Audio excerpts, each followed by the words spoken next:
नमस्कार। शुरुआत करते हैं लखनऊ से आई खबर के साथ, जहां पर बड़े इमामबाड़े में एक लड़की का डांस करते हुए वीडियो वायरल हो रहा है, जिस पर मुस्लिम धर्मगुरुओं ने कड़ी आपत्ति दर्ज कराई है।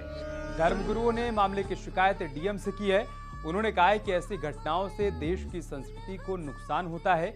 मुस्लिम धर्मगुरुओं ने कहा है कि इमामबाड़ा धार्मिक स्थल है, टूरिस्ट प्लेस नहीं है।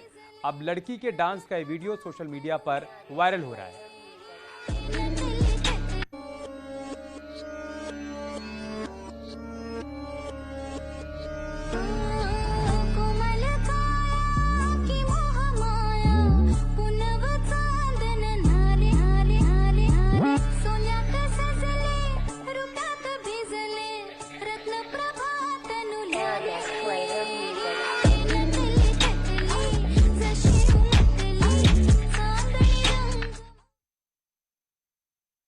एहतराम और उसका सम्मान करना हर हिंदुस्तानी का मजहबी फरीज़ा और मुल्की फरीज़ा है। इसलिए जिस तरीके का वीडियो लखनऊ की इबादतगाह के ताल्लुक़ से वायरल हुआ है और मंजर आम पर आया है, हम सबको मिलकर एक आवाज़ से उसकी मुखालिफत और उसकी निंदा करनी चाहिए। क्योंकि इबादतगाह सिर्फ़ किसी ख़ास कम्युनिटी से उसका ताल्लुक़ नहीं होता है, बल्कि हमारी जो गंगा जमुनी तहज़ीब और हमारी जो मुल्क की जो संस्कृति है, उसका प्रतीक भी इबादतगाहें होती हैं। देखिए, बहुत ही अफसोसनाक वाक़या है। इसकी जितनी भी मजम्मत की जाए, निंदा की जाए, वो कम है। इससे पहले भी बहुत दफ़ा इस तरह के वीडियो हमारे सामने आए हैं कि जहां अश्लील हरकतें हो रही हैं और इसी तरीके से डांस वगैरह हो रहा है। हमने बराबर एडमिनिस्ट्रेशन को इस बात के मुताल्लिक़ बाबत कराया कि यह टूरिस्ट प्लेस नहीं है, ये धर्म स्थल है। यहाँ धार्मिक कार्य होते हैं, लिहाजा धर्म स्थल की पवित्रता को भंग न होने दिया जाए।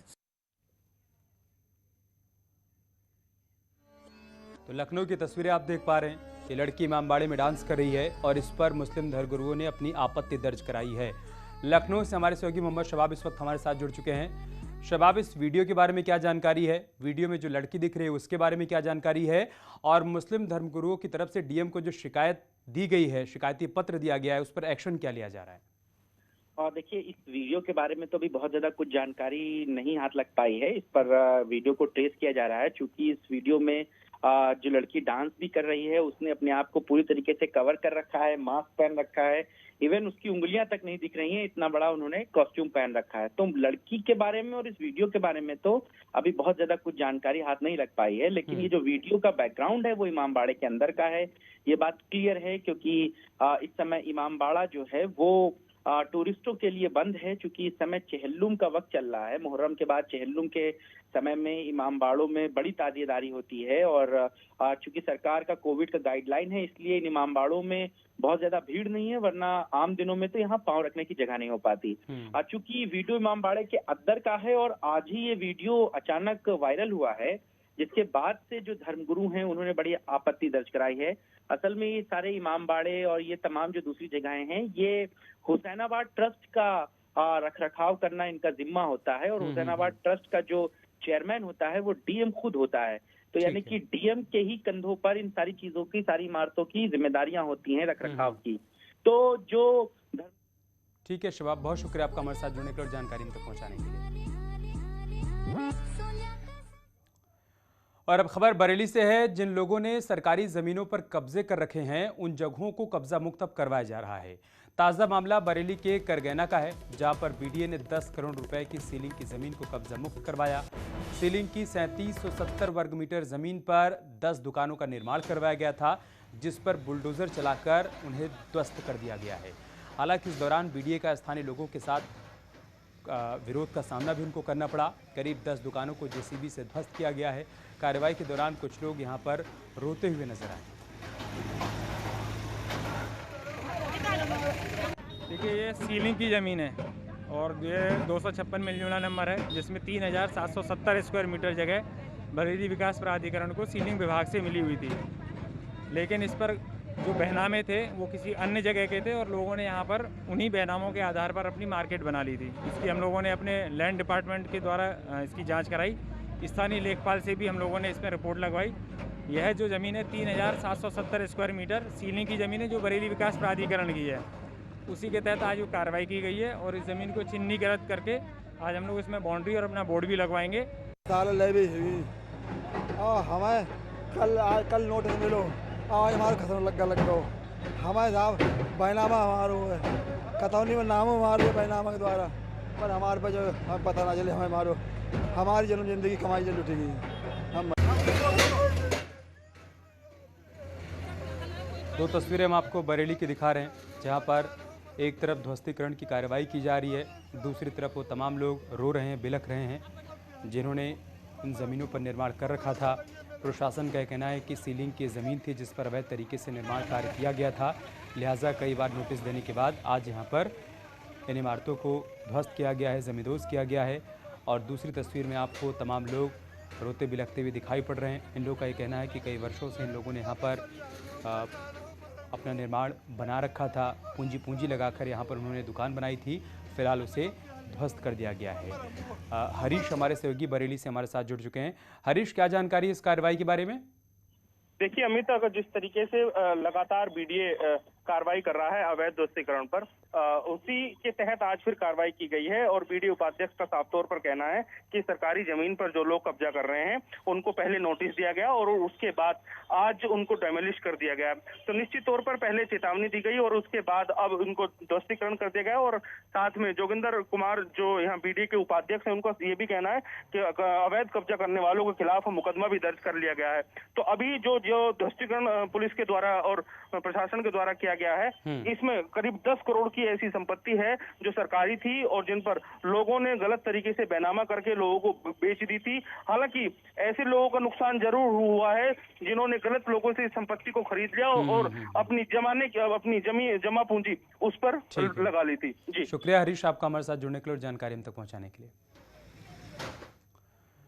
और चलिए रुक करते हैं आगरा का, जहां पर बसपा शासनकाल में basic service for urban poor योजना के तहत 3,584 मकान बनाए गए थे, लेकिन अधिकारियों और ठेकेदारों के गठजोड़ ने भ्रष्टाचार का इतना बड़ा खेल खेला कि इन मकानों में से 3,264 मकानों को ध्वस्त करने की सिफारिश की गई है। अब तक इन मकानों में कोई रहने नहीं आया, लेकिन मकान की छतें धड़ाम हो चुकी हैं। अब IIT रुड़की ने इन मकानों को रहने लायक नहीं माना है।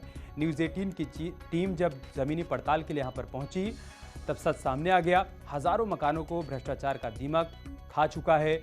योजना के तहत कुल मिलाकर 3,584 मकान बनाए गए थे, लेकिन IIT रुड़की ने सिर्फ 320 मकानों को रहने योग्य माना है। 3,264 मकानों को ध्वस्त करने की सिफारिश की गई है। ये मकान इतने जर्जर हैं कि ज़्यादातर की छतें गिर चुकी हैं, जगह जगह सरिया दिखाई दे रहा है, कोई भी यहाँ पर रहने की हिम्मत नहीं जुटा सकता। इसका निर्माण ADA ने आगरा के नारायश में करवाया था।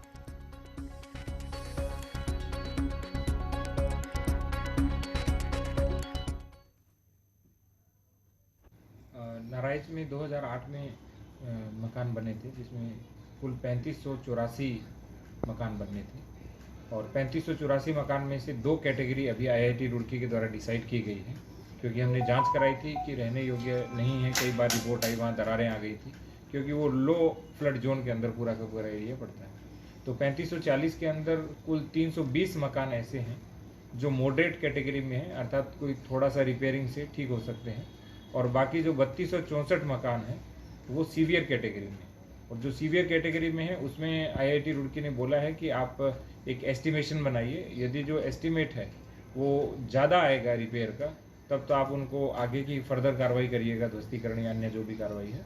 और यदि एस्टिमेट कम आएगा तो वो एस्टिमेट से फिर रिपेयर होकर एक नई रिपेयर की योजना बनेगी, उसके तहत रिपेयर किया जाएगा।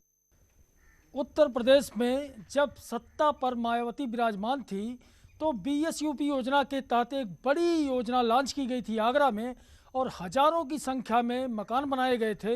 एक सपना दिखाया गया था गरीबों को उनका घर देने का, लेकिन अब 3,264 मकान जो BSUP योजना के तहत आगरा में बने थे, ये नारायज इलाका और आप ये मकान भी देख सकते हैं, तो 3,264 मकान अब ध्वस्त किए जाएंगे। शासनकाल जब बसपा का था तो ADA ने ये मकान बनवाए थे और 115 करोड़ रुपए पूरी तरह से बर्बाद कर दिए गए हैं। ये जो भवन है इसकी जांच रुड़की IIT ने की और जांच के बाद यह पाया गया कि ये भवन रहने योग्य नहीं है। गुणवत्ता इसकी बेहद घटिया है और इन मकानों की बीम में दरार आ चुकी है। तमाम सरिया भी बाहर निकल चुकी है और आवंटी अपने आवंटन के लिए दर दर भटक रहे हैं। तो न्यूज़ 18 आपको दिखाने जा रहा है आखिर तस्वीर कैसी है। जो भ्रष्टाचार की यहाँ बुनियाद है मकानों की, सीढ़ियाँ भी भ्रष्टाचार की है और दीवारें भ्रष्टाचार की है और छत आप देख सकते हैं कि अभी चंद मुश्किल से 11 साल हुए होंगे इसे बने।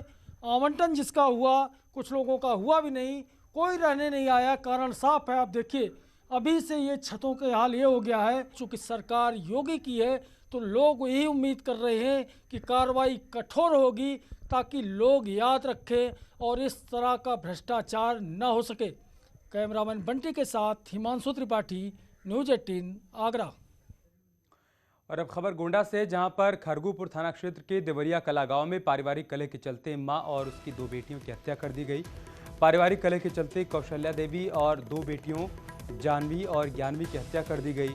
पुलिस ने तीनों शवों को कब्जे में लेकर पोस्टमार्टम के लिए भेज दिया है और विधिक कार्रवाई की जा रही है।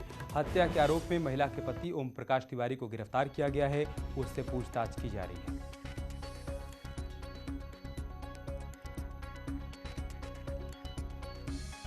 मर्डर की घटना का खुलासा कर लिया गया है। इस घटना में एक महिला एवं उसके 2 बच्चियों की हत्या की गई थी। घटना के खुलासे में इसके पति द्वारा ही ये घटना को कारित किया गया था।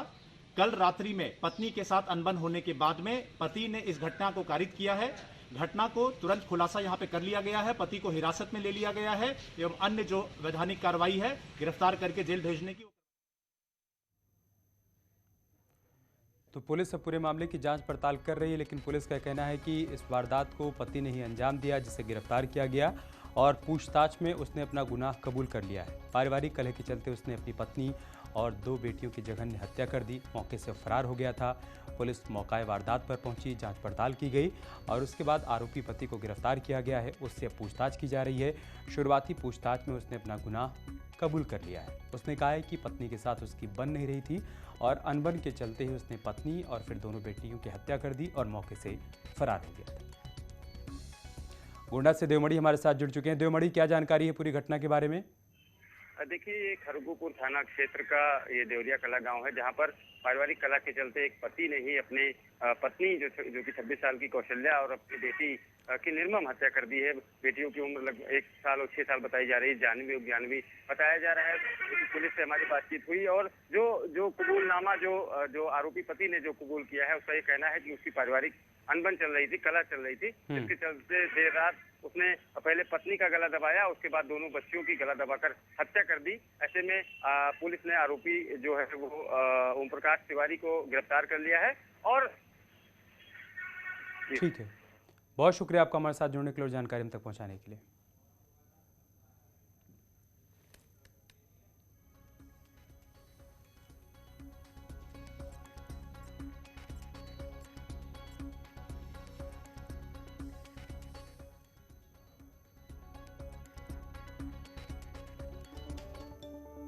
और एक बड़ी खबर आ रही है इस बीच। त्रिशूल पर्वत ट्रैकिंग रूट पर एवलांच आया है। इस वक्त की बड़ी खबर हम आपको चमोली से बता रहे हैं। एवलांच में 6 से 10 लोगों के फंसे होने की खबर सामने आई है। उत्तरकाशी से निम की रेस्क्यू टीम रवाना हो गई है घटनास्थल के लिए। रेस्क्यू टीम के साथ एक्सपर्ट्स भी मौजूद हैं। त्रिशूल बेस कैंप से हिमस्खलन हुआ है, ये जानकारी सामने आई है। त्रिशूल पर्वत ट्रैकिंग रूट पर फिलहाल रेस्क्यू टीम भेज दी गई है। ये तस्वीरें हम आपको दिखा रहे हैं। वहाँ पर रेस्क्यू टीम रवाना हो गई है। जानकारी के मुताबिक एवलांच में 6 से 10 लोग फंसे हो सकते हैं, ऐसी जानकारी सामने आई है। लिहाजा यहाँ पर निम की रेस्क्यू टीम को रवाना किया गया है, जो कि मौके पर जाकर रेस्क्यू ऑपरेशन को आगे बढ़ाएगी। हैवी एवलांच की यहाँ पर जानकारी मिल रही है और उसके चलते 6 से 10 के आसपास लोग यहाँ पर फंसे हो सकते हैं, इस बात की जानकारी मिल रही है। ये देखिए आप, यही वो जगह है जहाँ पर एवलांच की सूचना मिली है और अब रेस्क्यू टीम यहाँ पर रवाना हो चुकी है उन 6 से 10 लोगों को बचाने के लिए, जो कि इस एवलांच की चपेट में आए होंगे, ऐसी जानकारी मिल रही है। चमोली से हमारे सहयोगी प्रभात पुरोहित इस वक्त हमारे साथ जुड़ चुके हैं। प्रभात, क्या जानकारी इस खबर के बारे में?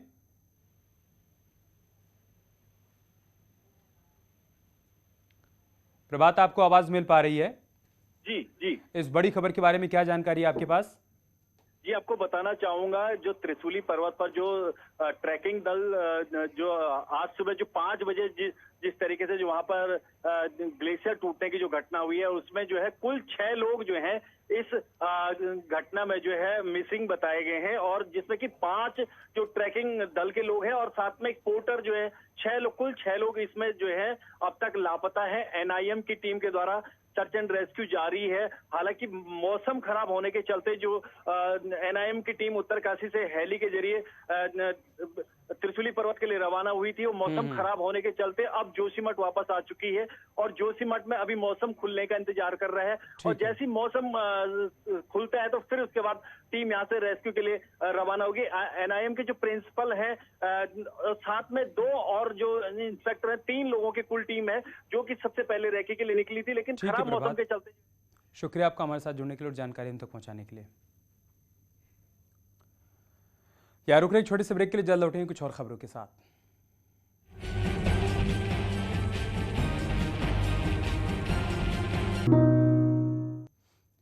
और अब बात करते हैं मिशन संजीवनी की। मुंगेर जिले में वैक्सीनेशन की गति बढ़ाने को लेकर जिला प्रशासन ने पूरी ताकत झोंक दी है।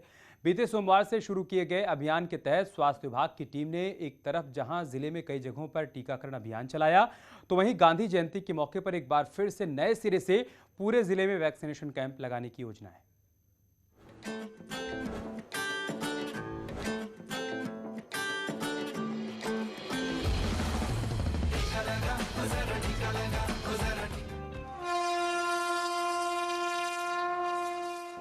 त्योहारों का मौसम आते ही अलग अलग राज्यों से घर लौटने वाले अप्रवासी निवासियों का बिहार आना शुरू हो चुका है। इन दिनों दूसरे राज्यों से आने वाली शायद ही ऐसी कोई ट्रेन आपको मिलेगी जिससे यात्रियों का रेला बिहार के स्टेशनों पर न उतरता हो। ऐसे में जाहिर है बिहार में एक बार फिर से कोरोना का खतरा बढ़ता जा रहा है और इसी खतरे को भांपते हुए इन दिनों बिहार के मुंगेर जिला प्रशासन ने जिले में कोविड-19 वैक्सीनेशन को लेकर जागरूकता के साथ साथ टीकाकरण अभियान तेज कर दिया है। इसी कड़ी में बीते सोमवार भी मुंगेर के अलग अलग इलाकों में लोगों को जागरूक करने के लिए अभियान चलाया गया और लोगों को टीके की डोज दी गई। को जागरूक किया जा रहा है और बताया जा रहा है कि कहां पे वैक्सीनेशन सेंटर 2 अक्टूबर को बनेगा, वहां पे आके वो वैक्सीन लेंगे। प्रत्येक पंचायत में हम लोग 3-3 वैक्सीनेशन सेंटर बना रहे हैं जहां पे सभी लोग आकर लेंगे। कोविड की तीसरी लहर के बढ़ते खतरों के बीच दूसरे राज्यों से आ रहे यात्रियों की भीड़ ने मुंगेर जिला प्रशासन की टेंशन बढ़ा दी है। यही वजह है कि मुंगेर जिला प्रशासन कोई खतरा मोल नहीं लेना चाहता। इसलिए जिला प्रशासन की टीम ने स्वास्थ्य विभाग के साथ मिलकर आने वाले गांधी जयंती के अवसर पर वैक्सीनेशन का महाअभियान चलाने की तैयारी करनी शुरू कर दी है। वो 65.5% हो गया है और सेकेंड डोज हम लोगों ने 25% किया। जो हमारा 2 अक्टूबर को गांधी जयंती के अवसर पे जो महाअभियान चल रहा है उसमें हम लोग सेकेंड डोज को ज़्यादा फोकस कर रहे हैं। सेकेंड डोज के जो लोग हैं जो बचे हुए हैं जिनका ड्यू डेट पूरा हो गया है उन लोगों को हम लोग ज़्यादा फोकस करें। बेशक त्योहार का महीना बिहार के लिए खुशियों का खजाना लेकर आता है। एक तरफ शहर से लेकर गांव तक के बाजार में रौनक रहती है तो वहीं दूसरी तरफ राज्यों में पैसा भी आता है। लेकिन मौजूदा दौर में कोरोना के खतरों को देखते हुए ये वक्त सावधानी बरतने का भी है। उम्मीद है मुंगेर जिला प्रशासन की तरह बाकी जिलों का प्रशासन भी अपनी आंखें खुली रखते हुए मिशन वैक्सीनेशन की रफ्तार बढ़ाने पर जोर देगा। Bureau report, news 18 network.